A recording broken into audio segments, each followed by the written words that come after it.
జగన్ మాట్లాడిన స్పీచ్ని జనం వినకపోవచ్చు, జగన్ ద్వేషులు వినకపోవచ్చు, తటస్థులు కూడా ఏముందిలే మనకే వినకపోవచ్చు, తెలుగుదేశం వాళ్ళు విని ఉండొచ్చు, కానీ వాళ్ళ ఆలోచన జగన్ మీద వ్యతిరేకతతోనే ఉంటుంది. కాబట్టి దీన్ని అడ్వాంటేజ్గా తీసుకున్నాయి ఈనాడు జ్యోతి పత్రికలు. 3 ఏళ్లలో చంద్రబాబు ఎగిరిపోతాడు ఈనాడు హెడ్డింగ్కు. అదే సందర్భంలో ఆంధ్రజ్యోతి రఫా రఫా తప్పేందప్ప, సినిమా డైలాగులు పోస్టర్గా వేస్తే తప్ప. ఇది అతను మాట్లాడింది ఏంటి, జగన్ మాట్లాడింది ఏంటి? మీరు తప్పుడు కేసులు పెడుతున్నారు, అన్యాయమైన కేసులు పెడుతున్నారు, ఇబ్బంది పెడుతున్నారు, వేధిస్తున్నారు.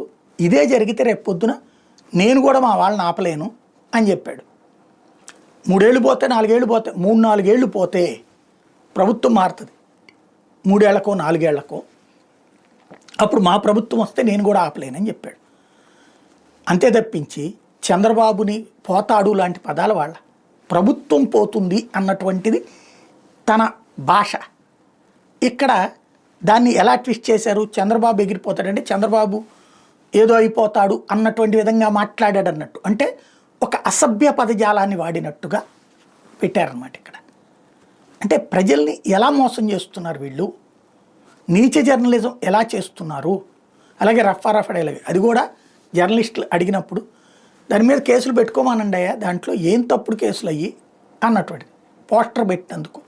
ఇప్పుడు జగన్ దగ్గరకే జగన్ మీద ఎన్ని పోస్టులు పెడుతున్నారు వీళ్ళు, భారతి గారి మీద ఎన్ని దారుణమైనటువంటి పోస్టులు పెడుతున్నారు, వాళ్ళ మీద ఏం చేయట్లేదు కదా.